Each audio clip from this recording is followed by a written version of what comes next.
So I'm going to show you how to make roti in this video. Take 1 cup of whole wheat flour.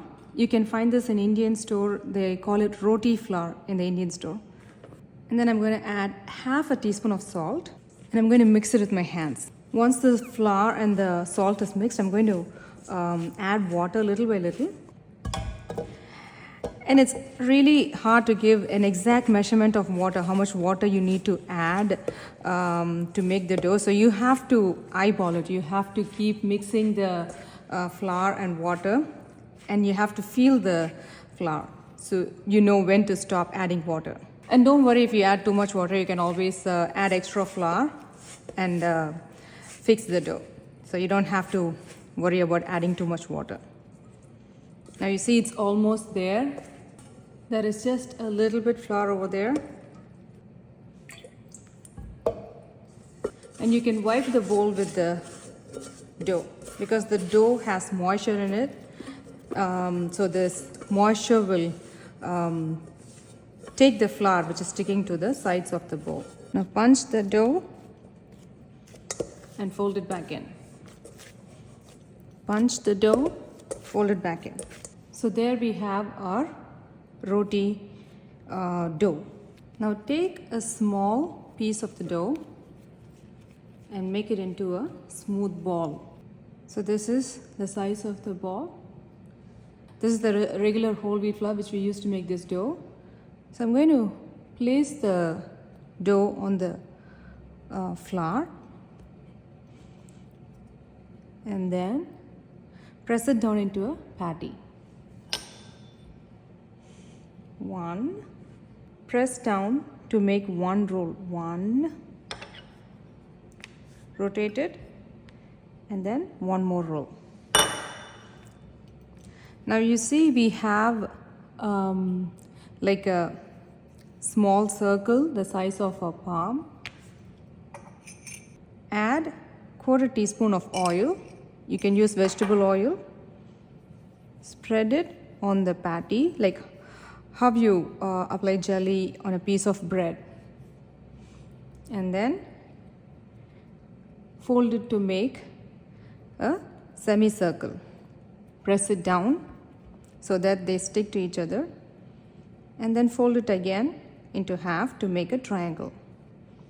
So now you have a triangle. And in this video, I'm going to show you how to make paratha.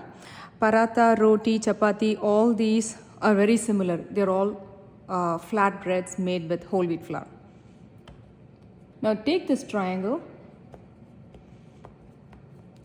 Again, dust it in the flour. The reason we are dusting the dough in the flour is we don't want the dough to stick to the surface or to the rolling pin. Now place the triangle so that the pointed arrow is facing away from you. And then 1 roll. Rotate it. Bring the other pointy edge away from you.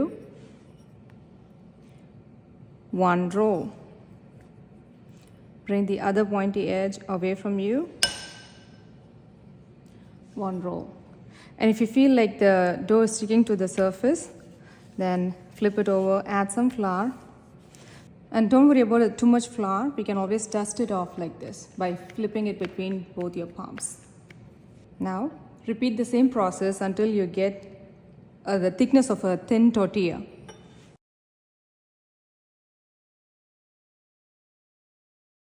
And now we have the paratha rolled out.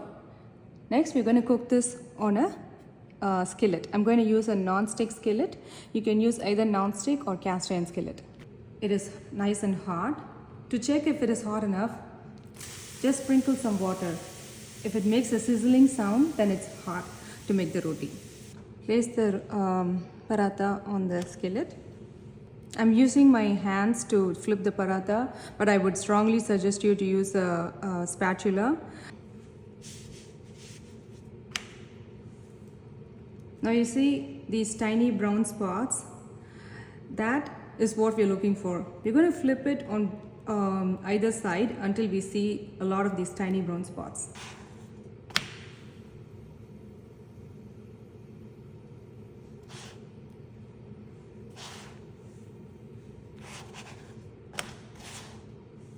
and it's nicely puffing up. It's creating an air pocket in the middle, just like a pita bread.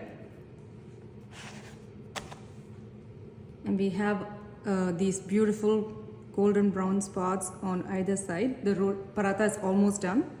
Now I'm going to remove the paratha from the non-stick skillet and place it in my hot pack.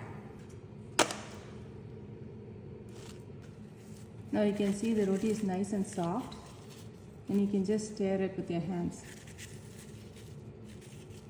And this is my hot pack. It keeps the roti warm. So we make roti and store it in the hot pack and serve it for dinner. If you don't have a hot pack, it's all good. You can use a wet cloth, wet a cloth and then squeeze out all the water and then use that wet clean cloth to cover the roti. It will keep the roti nice and soft. So there is my roti or paratha recipe. If you have any questions, please let me know in the comment section. I'll be happy to answer them for you.